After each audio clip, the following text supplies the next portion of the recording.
Sotuvda DAF Euro 6ni 510 tiliga Krone Persep bilan komplekt holatda narxini 65 ming AQSh dollar deb aytilyapti. Yana kelishiladigan joylari bor.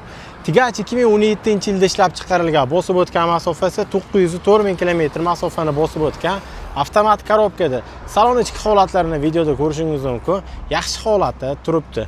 Baklari faqat bir tomonda 1 tonnalik bak bilan jihozlangan. Balonlari Tigachcha oldi 100% yangi holatda turibdi. GT balon, orqasi 60% atrofida.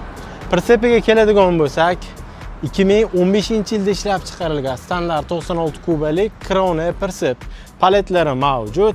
Mostlari Safmos utka qo'sh lentakali, ikkita lentakasi bor. Orqasida ham, oldida ham lentakasi bor. Balonlari ikkitasi 100% yangi holatda, qolgani 70-80% atrofida turibdi. Ichki holatlarini ham videoda ko'rsatib o'tib ketaman.